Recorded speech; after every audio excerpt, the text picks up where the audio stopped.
자, 우리 장로님께서 읽어주신 계시록 18장 4절에 있는 말씀을 다시 한번 읽어보도록 하겠습니다. 2절부터 읽도록 하겠습니다. 18장 2절.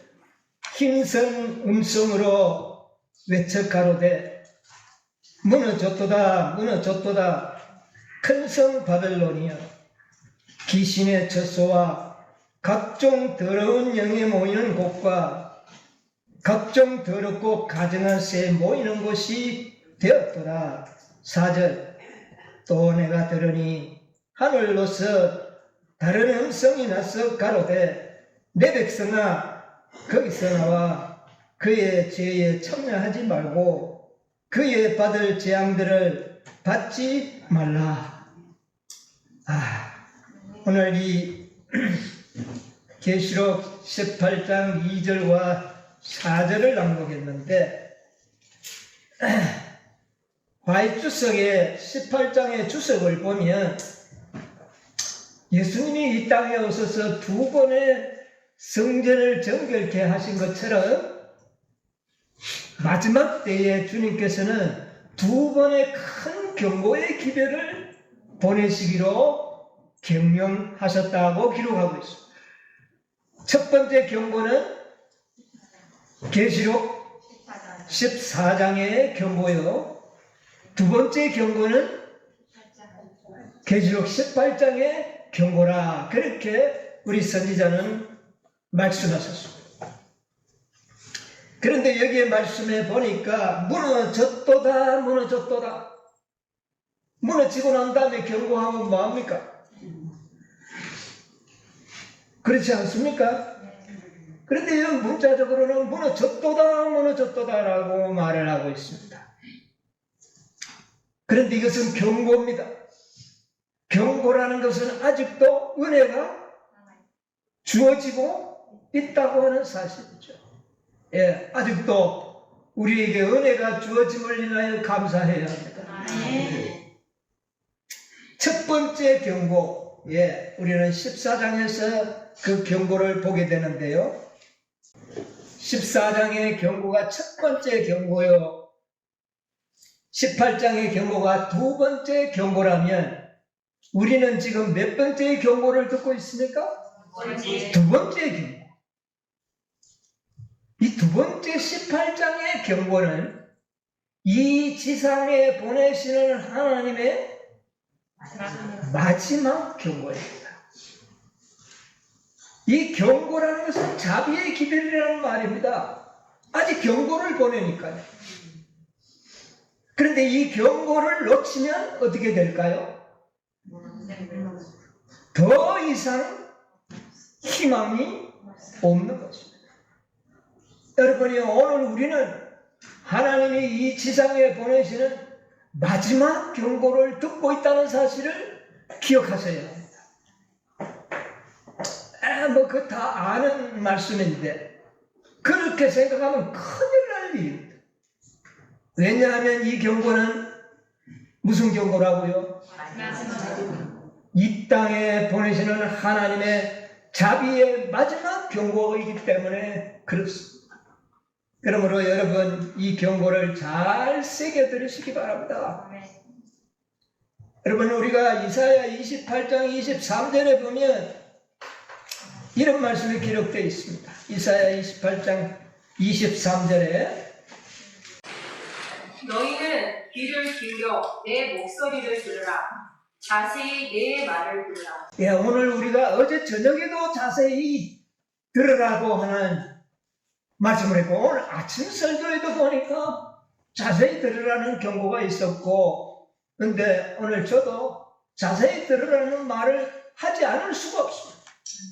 여기에 보니까 너희는 귀를 기울여 내 목소리를 들으라. 그런데 어떻게 들으라고요? 자세히 내 말을 들으라. 여러분, 이 말을 유념하시게 되기를 바랍니다. 자세히 들어야 합니다. 왜? 이게 무슨 경고이기 때문에? 마지막 경고예요. 이 경고를 놓치면 우리는 희망이 없어요. 왜? 우리의 운명이 달려있는 경고의 기별입니다. 그러므로 우리는 자세히 경청하면서 들어야 하는 것이에요. 예. 자, 우리가 첫 번째 경고의 기별 14장에 나타나 있는데 여러분 보세요. 14장을 우리는 한번 좀 되돌아가 볼까요? 그러면요. 자세히 좀 보게 되기를 바랍니다. 14장의 경고가 어디에 나옵니까? 14장 몇 절? 14장 6절. 6절로부터 나오는데, 예. 그러나 6절은 경고라기보다는 사실은 뭐예요? 복음이죠. 영원한 복음이에요. 영원한 복음이고, 진짜 경고는 어디서부터 나옵니까? 예, 둘째 천사부터 나옵니다. 둘째 천사. 그 다음에요, 자세히 보니까 이 14장의 경고가 몇 번이 나오고 있습니까? 경고가 몇 번입니까? 14장의 경고가 몇 번 나오고 있어요? 예, 아주 경고의 기별 자체로는 두 번 나옵니다. 첫째 천사도 사실은 경고예요. 그러나 거기에는 영원한 복음이 들어있었기 때문에 그 경고는 놔두더라도 경고가 한 번이 아닌 몇 번이요? 두 번이 나오고 있습니다. 18장에는 몇 번 나옵니까? 18장에도 두 번 나오고 있습니다. 자, 첫 번째가 어떤 경고죠? 무너졌다고 하는 14장의 경고가 반복되는 것이요. 그 다음에 내 백성아 거기서 나오라. 이것은 마지막 경고. 뭐 과거에 아무리 문제가 있어도 이 순간에 우리가 어떻게 하면은요, 나온다면 구원을 받을 수 있는, 하나님의 영광을 얻을 수 있는 그런 기회를 받을 수가 있는 겁니다. 자, 그래서 우리가 이 계시록 18장 2절 3절에 나오는 무너졌다 하는 이 경고, 그 다음에 18장 4절에 내 백성아 거기서 나오라는 이 두 번의 경고. 그래서 14장과 18장의 경고가 총 몇 번 나옵니까? 네 번의 경고가 반복되어집니다. 여러분, 이사야 28장 9절로 10절에 어떤 말씀이 있습니까? 이사야 28장 9절로 10절에 그들이 이르기를 그가 위계의 지식을 가르치며 위계의 도를 전하여 깨닫게 하려는가? 뼈 떨어져 품을 떠난 자들에게 하려는가? 그래서 경계에 경계를 더하며 경계에 경계를 더하며 교훈에 교훈을 더하며 교훈에 교훈을 더하되 여기서도 조금 저기서도 조금 하는구나. 네, 이 말씀은요, 이사야를 조롱하는 원수들이 하는 말입니다. 원수들이 이사야를 보고 너희가 마치 우리를 젖떨어진 아이를 교훈하듯이 했던 말 또 하고 했던 말 또 하고 잔소리같이 우리에게 늘 하는데, 그거는 젖떨어진 아이한테 나가서 그런 이야기 해라, 이렇게 조롱하는 말. 근데 여기에 뭐라고 말씀하십니까? 경계에 경계를 더하고 경계에 경계를 더하면 네 번 반복했죠? 그 다음에 또요, 교훈에 교훈을 더하며 교훈에 교훈을 더하며. 마치 마지막 경고와 관계가 있는 것 같습니까? 없는 것 같습니까? 지금 우리에게는 경고가 반복 어떻게 주어지고 있어요? 네 번이나 주어지고 있는 것입니다. 네 번 정도 경고를 받게 되면은 뭐 했던 말 또 하고 똑같은 말을 그게 그건데 또 하느냐, 아주 등한히하고 경솔히 여길 가능성이 있는 겁니다. 그러나 그것을 우리는 어떻게 해요? 자세히 그리고 반복하여 들을 필요가 있다는 거예요. 여러분, 이 경고는 우리가 반복하여 들어야 하는 겁니다. 제가 요즘 이 요한계시록을 강해 설교를 좀 하면서 이 18장을 서울교회에서 여러 번 했습니다. 오늘 우리 서울교회에서는 여러 번, 4번 이상 들을 겁니다. 그러나 들었다고 아이고 그거 또 이제 듣는 거 실증난다 그렇게 생각한다면 큰일 납니다. 여러분 들었던 말을 우리는 또 듣고 또 들어서 우리의 신비에 어떻게 해요? 왜? 이것이 무슨 기별이기 때문에 인류에게 보내는 마지막 기별이라는 겁니다. 이 땅에 하나님께서 보내는 마지막 경고의 기별을 우리는 정말 자세히 들어야 할 그런 분명한 이유가 있는 것입니다. 자, 우리 한번 자세히 또 보겠습니다. 복습이 되겠습니다만은 또 들으시게 되기를 바랍니다. 경계의 경계를 더하면서요. 자, 이 경고의 기별은 항상 누구에게 주어지는 겁니까? 어제 저녁에 우리 이 목사님도 그런 말씀을 하셨는데 항상 경고는 누구에게 하나님이 하셨습니까? 이스라엘 백성들이 성경에 기록된 모든 말씀은 경고의 기별 거의 대부분. 그런데 그 경고의 기별의 대상자는 누구였다고요? 이스라엘 백성입니다. 경고의 대상은 이스라엘 백성이었어요. 자, 그러면 옛날에는 이스라엘 백성이었습니다. 그러면 오늘날에는 왜 교회가 제일 먼저 기별을 전해야 하면 되지 경고를 들어야 합니까? 교회는 영적 뭡니까? 이스라엘 백성이에요.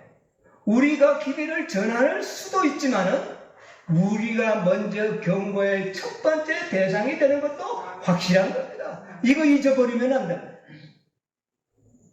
그런데 대체적으로 우리가 무너졌도다 큰 성 바벨론이 하면 모든 이 땅의 교회들은 이 경고의 기별을 받는 자들은 우리 교회는 아니라고 하는 경향을 가지고 있습니다. 확실합니까? 네. 여러분의 마음은 어때요? 우리 교회는 현대진리는 아닐 거야. 아니야. 우리는 뭐 해야 된다고요? 나오라고 불러내는 사람인데 뭔 경고? 그래서 많은 교회들은 이 경고의 기별은 자기 교회에는 해당되지 않는 것처럼 생각합니다. 사단의 기만. 제일 먼저 이 경고의 기별은 그 시대에 교회가 들어야 하는 기별입니다. 자, 1844년에 대속죄일의 시작을 알리는 첫째 천사의 기별의 시기의 기별과 함께 무너졌다고 하는 기별은 누가 들어야 했습니까? 어느 교회가 들어야 했습니까? 개신교. 14장에 개신교. 자, 그래서 이 예언의 말씀을 그들은 개신교회들은 듣게 되고 오늘날 세조천사의 기별을 믿고 있는 우리들은 다 그거는 누구에게 해당되는 거다. 개신교회들이 하는 말이지 우리는 어떻다고요? 우리는 거기에 해당이 없는 것처럼 그렇게 시치미를 떼는 경우들이 많이 있습니다. 무너졌다. 아까도 제가 말씀드렸지만 무너지고 난 다음에 경고하면 뭐 합니까? 무너지기 전에 어떻게 해요? 경고가 필요합니다. 그러면 무너졌다고 하는 이 말은 경고가 주어졌다고 하는 그 의미에서 봤을 때 아직 무너진 겁니까? 무너지지 않은 겁니까? 여러분 어떻게 생각합니까? 무너져버린 겁니까? 무너질 가능성이 있는 겁니까? 이게 지나간 역사입니까? 미래의 예언입니까? 미래의 예언입니다. 왜? 아직도 가능성이 있기 때문에 회복할 뭐 하려? 가능성이 있기 때문에 경고가 주어지는 것입니다. 무너지고 난 다음에 다 쓰러지고 난 다음에 무슨 경고가 필요하겠습니까? 그러므로 이것은 예언이에요. 예, 예언입니다. 우리가 헬라어 그 용법에 보면 이 부정과거사가 있는데 미래에 성취될 일이지만 미래 예언인데 아직 이루어지지 않았지만 예언이지만 그 예언이 확실히 성취되고 이루어질 일이 분명하다면 마치 과거에 일어난 것처럼 그렇게 말하는 그런 문법이 이 헬라에는 있습니다. 성경에도 그런 용법을 사용을 하고 있어요. 우리 이사야에 있는 말씀 볼까요? 21장 8절 9절. 하수꾼이 사자같이 부르짖기를 주여 내가 낮에 늘 망대에 섰었고 밤이 맞도록 하수하는 곳에 있었더니 마병대가 쌍쌍이 오나이다.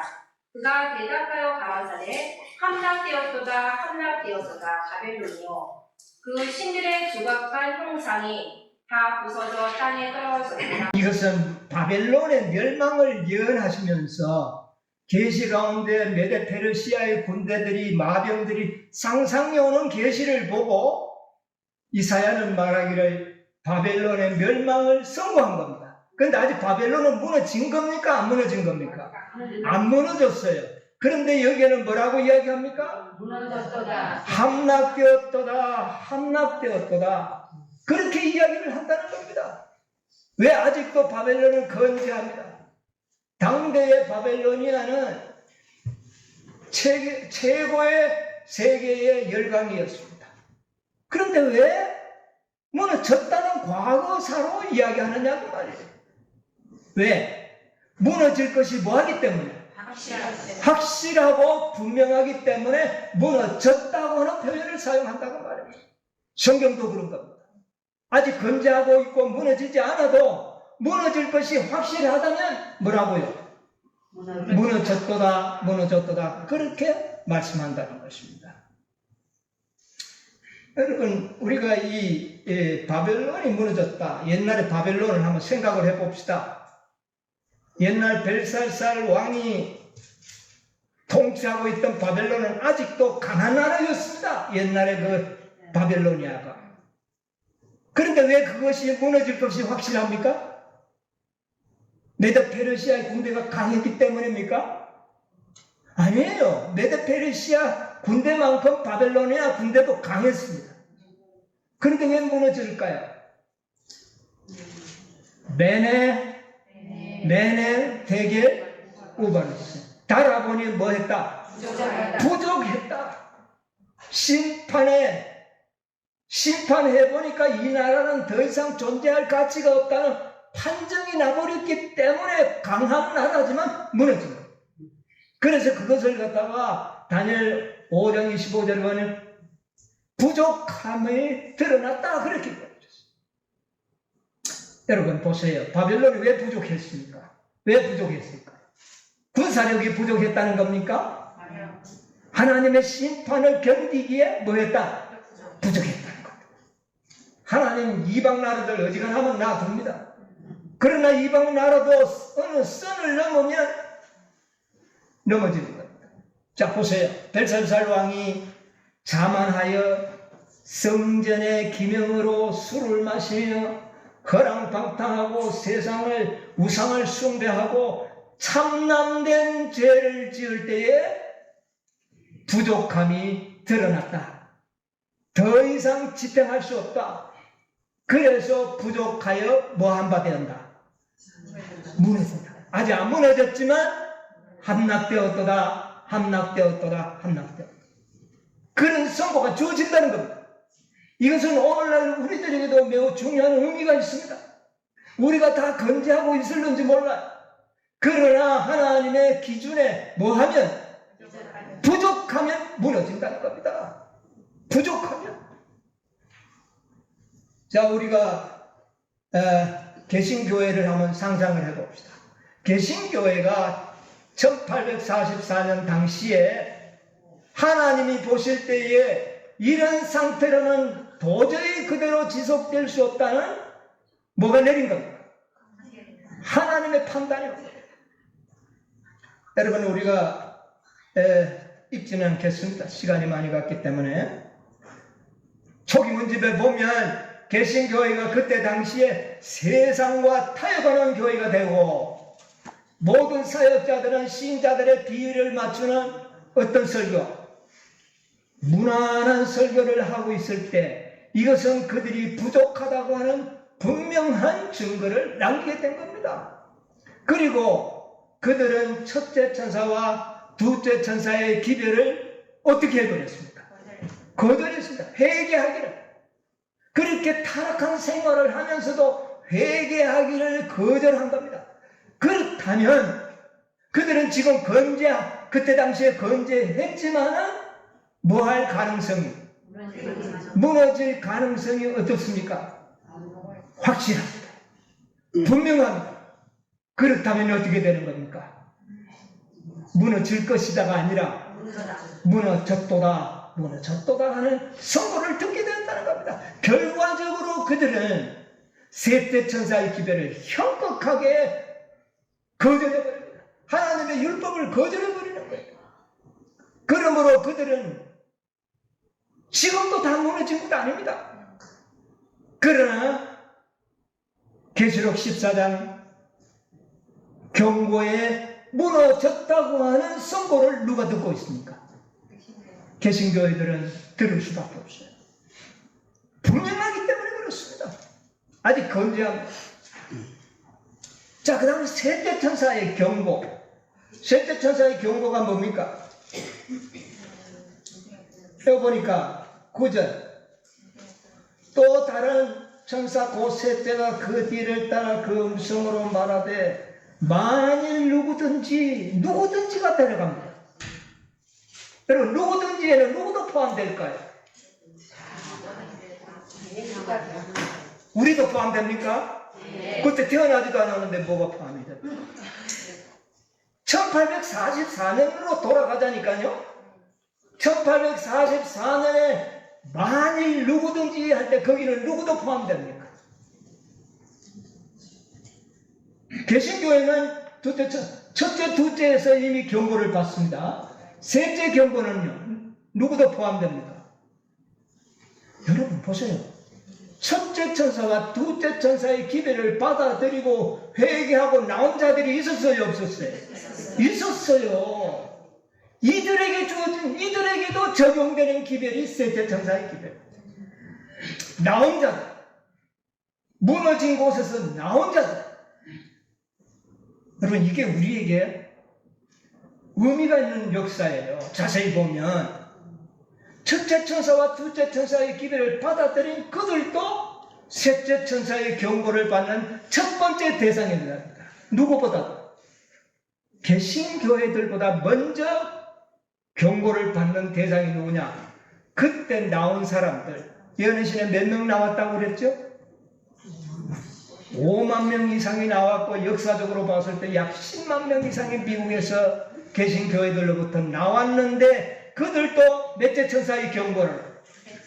셋째 천사의 경고를 받게 되는 겁니다. 그런데 그 셋째 천사의 경고를 잘 받아들이고 승리한 무리가 몇 명이나 됩니까? 놀라운 일입니다. 보세요.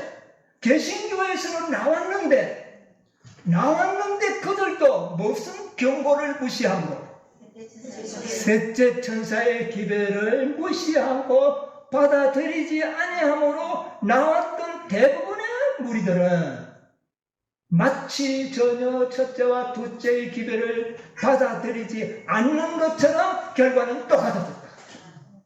받아들인 자들의 무리는 불과 극소수의 무리들의 사람들이었다. 엘렌 G. 화이트를 비롯해서 셋째 천사의 기별을 그때 증거했던 아주 열 손가락으로 꼽을 수 있는 무리들만이 이 기별을 어떻게 했다? 이 경고를 받아들였다는 겁니다. 여러분, 전에는 우리는 그냥 개신교에서 나오는 것으로만 생각을 했는데 자세히 보니까 만일이라고 하는 그 만일 속에는 개신교에 나오는 사람들도 경고의 대상이었다 하는 것을 발견합니다. 자, 그럼 18장에 이제 넘어가 봅시다. 18장에 2절, 3절은 똑같이 둘째 천사의 기별이 반복이 되는데 무너졌도다 무너졌도다 큰 성 바벨론이여 그랬는데 이 경고는 1차적으로 어떤 백성이 받아요?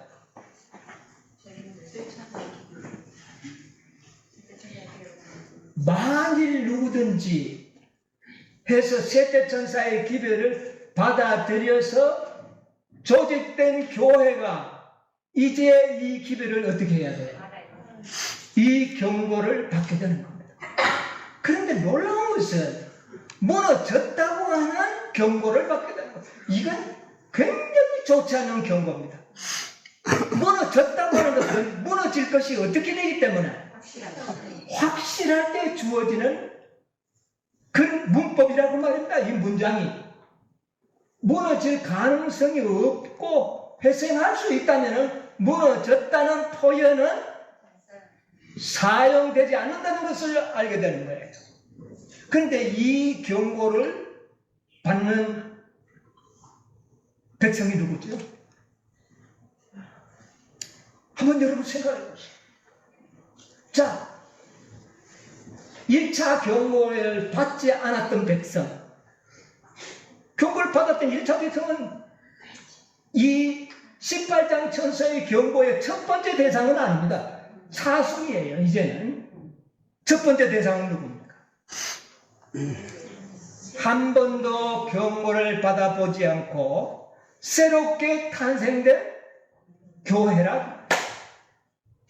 그런데 그 교회, 라오디게아 교회, 근데 그 교회에 이 경고의 기별이 너무나 두려운 경고가 발해집니다. 어떻게 됐다고요? 무너졌도다 무너졌도다. 이것은 뭘 의미한다고요? 무너질 것이 확실하고 분명할 때만 이 문법이 사용된다고 말입니다. 참 놀라운 일이에요. 자, 그러면 이 라오디게아 교회가 왜 무너질 것이 확실한가? 왜 확실한가? 요한계시록 3장 16절을 한번 볼까요? 같이 미천하여 먹지도 아니하고 하지도 아니하니 내 입에서 너를 토하여 내치리라. 자, 마지막 라오디게아의 상태가, 교회의 상태가 뭡니까? 미지근하여 덥지도 아니하고 차지도 않은 상태. 이 상태가 어떻다고요? 내 입에서 어떻게? 토하여 내치리라. 이 상태에서 벗어나지 않으면 반드시 무너진다는 겁니다. 무너지는데 이 경고의 문법이 확실할 때만 이 문장이 주어진다. 셋째 천사에는 만일 누구든지 해서 무너졌다는 표현은 안 들어갔잖아요. 자, 그 다음에 이 18장 천사의 두 번째 기별은 뭡니까? 두 번째 기별. 그리고 이 모든 경고는 개인이 1차 대상이 아닙니다. 뭐가 1차 대상이 될까요? 교회와 단체입니다. 최소한도 교회와 단체에 주는 기별입니다. 왜냐? 큰 성이라고 할거예요. 큰 성. 성 안에 사는 백성들 일일이 한 명에 다 적용은 하지만 큰 성이라고 합니다. 이것은 교회를 의미하고 단체를 의미한다고 합니다. 네.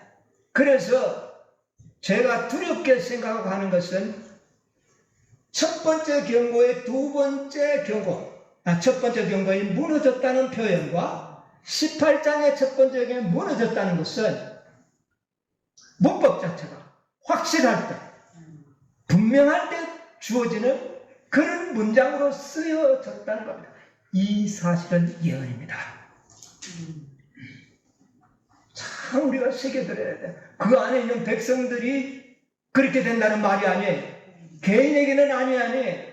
하지만 무엇은 큰 성을 말하는 교회와 단체는 분명하다. 이것을 깨닫게 해주는 것이에요.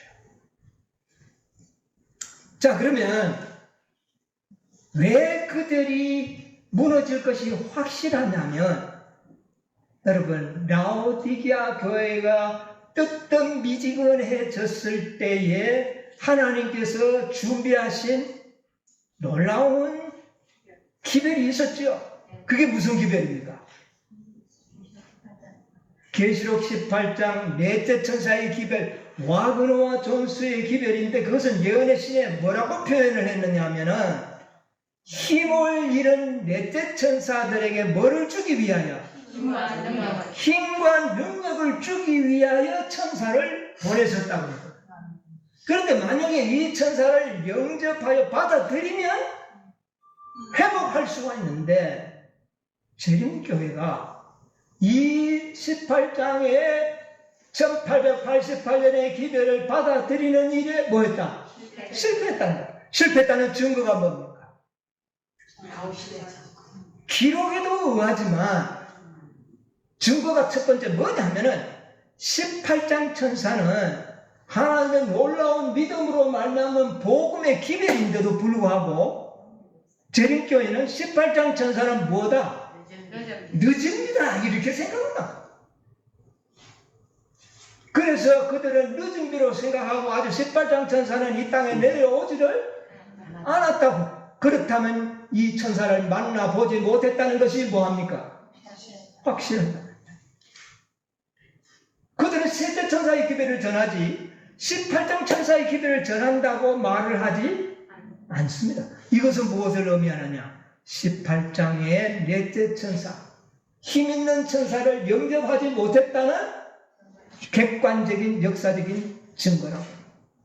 물론 하이픈께서도 그때 당시에 그들은 기별을 받아들이지 않았다고 말을 했지만, 교인들은 교회가 뭐라고 그러면 나중에 우리는 받아들였다 이렇게 합니다. 근데 받아들였으면 18장 천사를 전한다고 해야 될 거 아니에요. 근데 그들은 뭐를 아직 안 전하냐? 그들은 18장 천사는 아직도 안 내려왔다. 그러니까 18장 천사를 제대로 깨닫지 못했다는 것이 확실한 겁니다. 나중에 받아들였다면 우리는 계시록 18장 천사를 셋째 천사의 기별과 함께 우리는 전한다 이렇게 말을 해야 돼요. 그런데 재림교회는 그러지 않고 18장 천사는 늦은 비요 아직 내려오지 않았다. 이렇게 이야기하는 것을 보면 받아들이지 않은 것이 확실한 겁니다. 그러므로 무너질 것이다가 아니라 뭐라고요? 무너졌다. 교회는 결코 앞으로 이러할 법령을 통과할 수가, 교단적으로는 할 수가 없다는 것이 분명하고 확실합니다. 예비시험에도 나타났어요. 예비시험은 언제 치렀습니까? 여러분 잘 아시네요.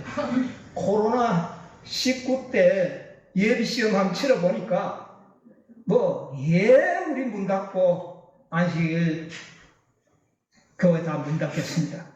다 그렇게 해버렸어요. 자, 우리 그런 사소한 이야기까지 우리가 지금 할 시간이 없습니다. 자, 그래서 이 사실을 분명히 여러분은 알고 어떻게 있어요. 그렇다고 해서 재림교회 문 앞에 가서 너희들은 무너졌다 그렇게 외치지 마세요. 그렇게 하라는 뜻이 아닙니다.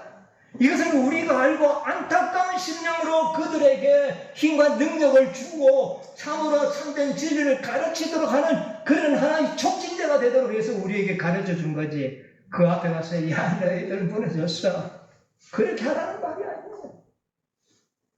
우리는 안전한지 압니까? 큰일 날 이야기 하시면 안 됩니다. 자, 그런데 이 땅에 말입니다. 18장 천사를 분명히 내려왔어요.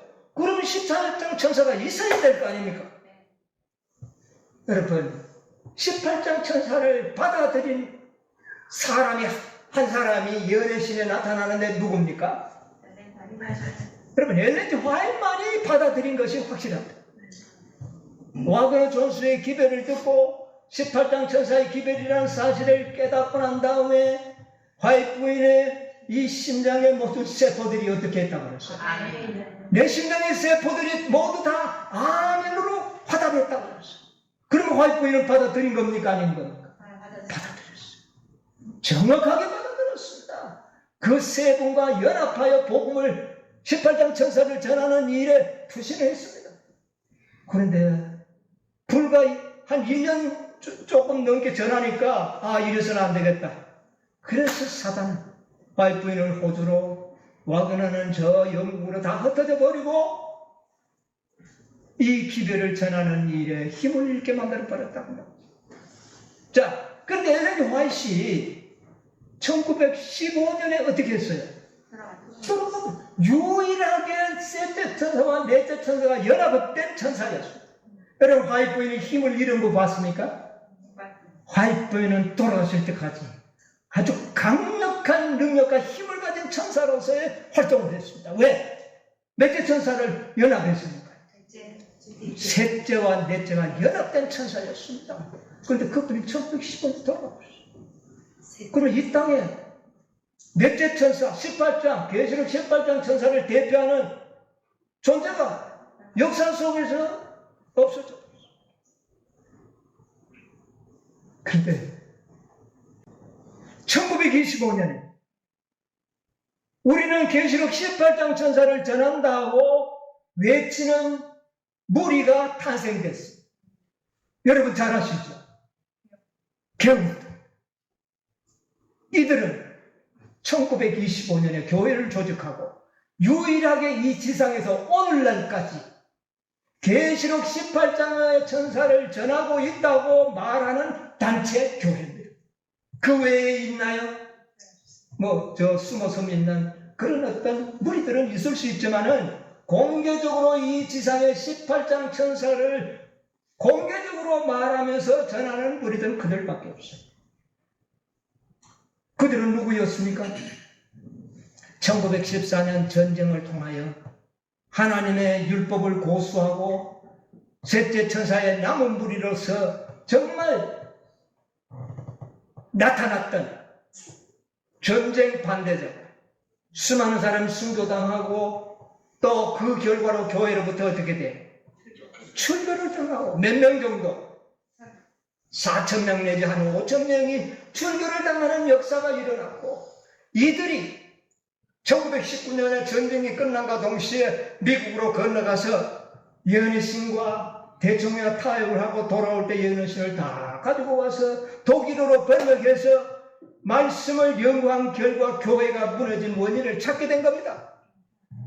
계시록 18장 천사의 능력 있는 힘 있는 천사를 뭐 해버렸다? 거절했다는 사실을 이들이 깨닫고 그들은 정말 믿음으로 말미암는 이 의의 기별이 그들이 거절함으로 교회가 힘을 잃었다는 원인을 알고는 18장 천사를 전하는 대표적인 교회로 이 지상에 나타납니다. 그래서 그들이 1925년까지 25년에 조직을 해서 1937년까지 아주 잘 복음을 전해서 능력 있는 빛이 유럽과 남미 쪽을 퍼져나갔습니다.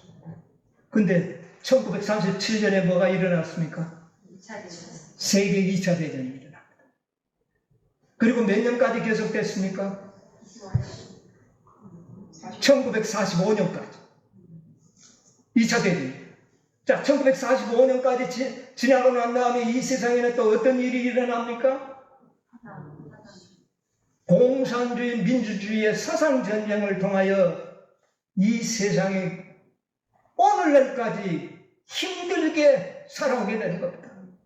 이런 와중에 2차 대전이 끝나고 난 다음에 그 1914년에 나왔던 그 무리의 선봉장들은 거의 순교 아니면 돌아가시고 그 다음에 긴 10년 이상의 전쟁 통해 이 조직이 다 와해되어버리고 그런 아주 어설픈 가운데 1951년에 그들은 총매를 소집을 했는데 공산주의에 속한 모든 개혁운동은 한 명도 대표자를 파견하지 못하고 민주주의에 있는 몇 나라들만 모여서 총회를 하는 이런 일이 일어납니다. 사단이 이 천사를 활동하지 못하도록 2차 대전과 공산주의와 민주주의의 삶 속에서 억눌러 버린 겁니다. 이게 역사의 예언입니다. 1951년에 어떤 일이 일어났습니까? 사단은 이 개혁운동이 더 이상 힘을 쓰지 못하도록 이미 함정을 파놓았습니다. 1951년에 제가 아주 역사를 간단히 줄입니다. 1951년에 개혁운동이 두 개의 개혁운동으로 어떻게 됩니까? 분리되어 버립니다. 자, 모든 믿는 진리가 똑같습니다. 목적도 똑같이 계시록 18장 천사의 기별을 전한다고 하고 있습니다. 그런데 분리가 일어났어요. 분리가 일어날 영적 이유는 없습니다. 그러면 왜 분리가 일어납니까? 분쟁을 통하여 분리가 일어났거든요. 자, 그러면 그들이 전하던 18장 천사의 힘있는 천사의 능력을 잃어버린 겁니까? 아니면 가지고 있는 겁니까? 잃어버렸다는 증거입니다. 이 복음은요, 같은 진리는 원수도 뭐하게 만들어줍니까? 하나 되게 만듭니다. 헤어졌던 자들도 연합되게 만드는 것이 진리의 힘인데 왜 같은 진리, 같은 목적을 가지고 있는데 그들이 헤어집니까? 그것은 복음의 능력을 어떻게 했다는 겁니까? 잃어버렸다. 진리의 원칙이 잃어버렸다는 겁니다. 18장 천사가 힘있는 천사가 아니라 힘을 잃은 천사로 상징되는 예언이 성취될 겁니다. 여러분, 힘을 잃어버린 것은 실제 천사가 아니고 그 천사의 기별을 전하는 백성들을 상징하는 것이거든요. 1951년부터 개혁운동은 힘을 잃어버린 계시록 18장 천사의 모습 그대로입니다. 그러면 힘을 잃지 않은 천사는 실종되어 버린 겁니까? 여러분, 우리는 초기 문집 가운데서 우리는 이 사실을 발견한 겁니다. 초기 문집 277쪽, 28쪽, 여러분이 잘 아는 말씀이지만 오늘 이 시간에는 한번 낭독해 보겠습니다. 자, 초기 문집 277, 278. 천사들이 그 힘센 천사를 여기에 천사들과 그 힘센 천사라는 것은 뒤에 나오는 힘센 천사는 셋째 천사를 돕기 위하여 내려왔던 힘 있는 천사입니다.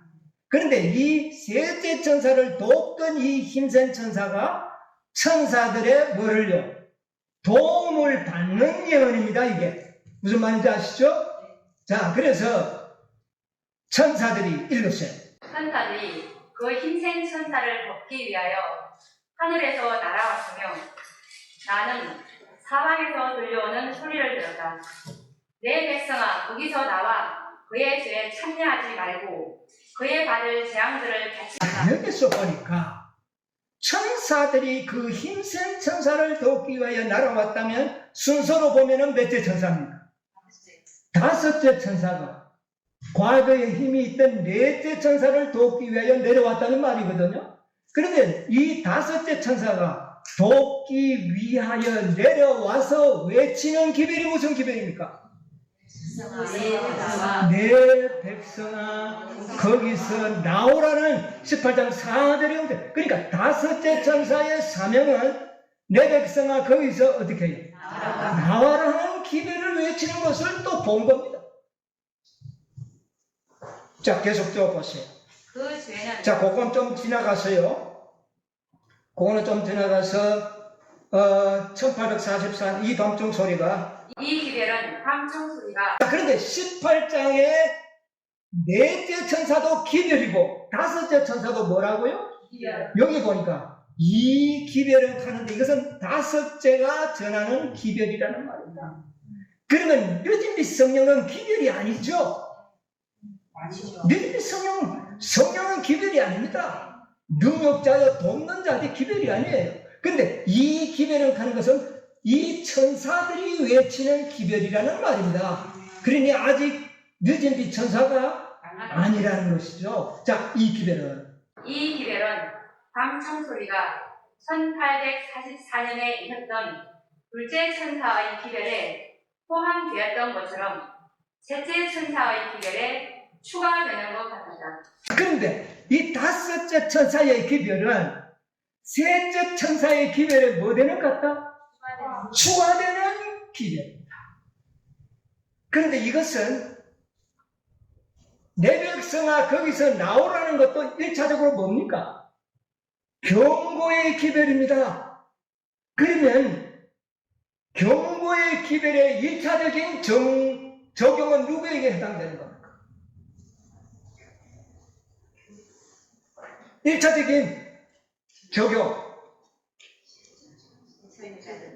1차적인 적용은 다섯째 천사가 넷째 천사에게 하는 말 아닙니까? 그러면 어느 교회에 해당된다는 말입니까? 개혁운동에 해당되는 겁니다. 1차적으로 왜? 재림교회는 이미 무너졌도다 하는 경고를 받았고 아직 경고를 받지 않는 교회는 어느 교회다? 개혁운동밖에 없습니다. 다섯째 천사의 경고를 받아야 할 교회는 첫 번째로 받아야 할 교회는 개혁운동이라고 말했다. 거기서도 뭐하라? 왜 나와야 합니까? 왜 경고를 받아야 하느냐 하면 복음의 능력을 얻습니다. 그들은 나왔어요. 어디에서 나온 자들입니까? 무너질 곳에서 그들이 어떻게 했어요? 나왔잖아요. 나왔는데 경고를 받습니다. 근데 왜 경고를 받습니까? 복음의 능력을 잃어버렸다. 경고를 받는 겁니다. 그래서 개혁운동도 경고를 받아야 할 대상이 되어버렸다는 것입니다. 여기에서 우리는 하나님의 남은 무리에 인도하신 하나님의 역사를 찾아내는 겁니다. 자, 그리고 추가되는 것 같았다. 그 다음에요. 하나님의 영광이 오래 참고 기다리던 성도들 위에 임하였으며 그들은 바벨론의 멸망을 선포하고 하나님의 백성들에게 그 가운데에서 나와 그에 받을 재앙들을 피하도록 초청하는 마지막 엄숙한 경고를 마지막 엄숙한 뭐를요? 경고. 그러니까 다섯째 천사도 뭐라? 경고다 그 말이다. 경고해. 자, 이 경고를 개혁운동도 받아들일 수밖에 없는 단체가 되었다 그 말이다. 자, 그리고 보여. 우리는 참 안전하네요. 우리가 안전합니까? 여러분, 나오라고 하는 이 단어가 원어에 보면 엑셀코마이라는 단어입니다. 엑셀코마이. 이 단어의 의미가 뭐냐 하면은 거기서 나오라 그랬잖아요. 이 말은 장소나 집단이나 교회 같은 단체에 적용됩니다. 그러니까 무너질 곳에서 다 어떻게 하나? 일단 장소와 교단에서 나오는 것을 호소하는 게 맞습니다. 첫째는. 그런데 이 단어는 또 하나의 뜻이 있습니다. 단체와 교회에서 나왔다 할지라도 상태에서 나와야 하는 겁니다. 아멘. 상태와 상황에서도 나와야 한다 그 말입니다. 아멘. 이 엑셀코마의 용법을 찾아보니 그래요. 여러분 요한복음 10장 39절 보세요. 저희가 다시 예수를 잡고자 했으나 그분에서 벗어나 나가시니라. 자, 예수를 잡고자 하는데 예수님은 어떻게 해요? 저희 손에서 벗어나 나가심이라. 이게 엑셀코마예요. 예수님이 그 위험한 장소에서 벗어나서 어떻게 해요? 상태에서 벗어나가는 것을 엑셀코마이라고 합니다. 여러분, 오늘 우리는 교단에 무너질 그런 교단과 교회와 단체에서는 나왔을는지 모르지만 우리가 아직 어디에서는요, 상황과 상태에서 여러분 나왔습니까? 여러분 나왔습니까? 나는 안전합니까? 여러분 14장의 경고에서 5만 명이 나와서 이제는 그들이 정말 죽음을 앞둔 임종처럼 그렇게 회개했지만 그들이 안전했습니까? 우리는 정말 이렇게 많은 단계를 거쳐서 무너질 장소에서 벗어나서 이곳까지 왔다고 해서 우리는 지금 이제 안전한 것인가? 아니라는 겁니다. 우리도 이 경고를 똑같이 받아들여야 돼요. 어디에서 우리는 나와야 된다고요? 여러분, 장소와 교회에서 나오는 이것도 어마어마한 큰 은혜와 축복입니다. 그러나 마지막에 나와야 할 것이 있습니다. 어디에서요? 위험한 우리의 모든 죄악적인 상태, 복음의 정신이 우리에게 잃어버린다면 우리가 안전합니까? 여러분 한번 생각해 보십시오. 내 이웃을 내 몸과 같이 사랑하라. 여러분, 이 사랑이 잘 작동되고 있습니까? 정말 내 형제들이 내 몸처럼 사랑하는 그런 사랑이 여러분의 마음 가운데 뜨겁게 용솟음 치고 있습니까? 그렇다면 아직 우리는 벗어난 것이 아니라고 생각을 하고 경고를 받아들이고 회개해야 되는 것입니다. 네. 아직도 우리가 보기 싫은 형제 자매들이 없습니까? 별로 보기 싫고 말도 하기 싫은 그런 사람이 있다면 아직도 우리는 어디에서 나온 것이 아닙니까? 상태에서 나온 것은 아닙니다. 여러분, 이 경고는 어느 누구도 경홀히 여기면 안 됩니다. 그러나 분명한 것은 우리는 이기심에서 완전히 벗어나야 합니다. 교만에서 벗어나야 합니다. 복음의 정신을 회복해야 합니다. 완전히 회복되는 그날까지 우리는 이 경고를 받아들이고 이 경고를 나에게 적용시키는 백성이 되어야 하는 것입니다. 그것은 저 개신교회, 저 안식일교회 개혁운동이나 적용되고 우리는 그냥 나오라고 외치면 된다고 생각한다면 여러분이 우리는 속고 있는 것입니다. 우리가 진짜 이 상황의 것이 나오게 될 때, 상황에까지 우리가 벗어나게 될 때 비로소 하나님께서 우리에게 늦은빛 성령을 부어주시고 나오라고 하는 절정의 큰 외침을 그때 하게 되는 겁니다. 늦은빛 성령을 받아서 온 세상을 향하여 나오라고 하는 큰 외침을 할 때까지는 우리도 이 기별을 겸허히 받아들이면서 겸손히 받아들이면서 아직 빛을 받지 못하는 자들에게 가서 겸손한 마음으로 기별을 전해야 되는 겁니다. 뻔뻔스럽게 가서 야 너희들 나와, 그게 아니라는 것이죠. 아주 겸손한 자세로. 왜? 아직도 나도 어떤 상태에서 벗어나지 않았으니까요.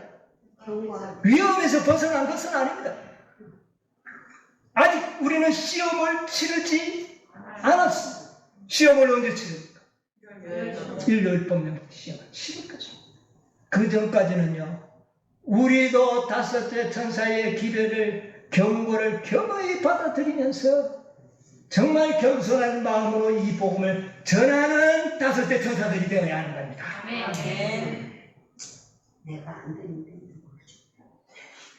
내가 안 됐다고 해서 그러면 기별 안 전할 겁니까? 그러면 회개하는 심령으로 겸손한 마음으로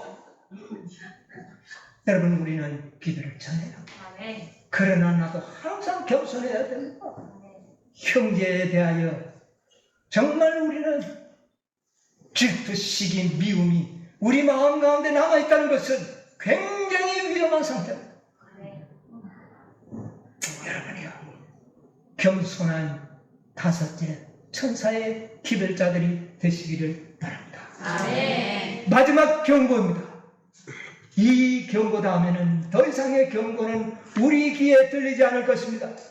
많은 사람들이 야곱의 환난을 통과할 때에 우리에게도 다시 한번 경고의 자비의 기별을 들려줄 때가 없느냐고 동분서주하고 뛰어다니지만 그들은 그 음성을 듣지 못할 것이다.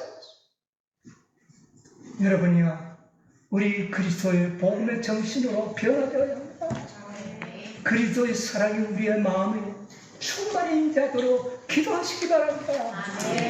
뜨겁게 내가 너희를 사랑과 같이 서로 사랑하라는 이 말씀에 정말 우리가 회개하고 주님께 나가야 합니다.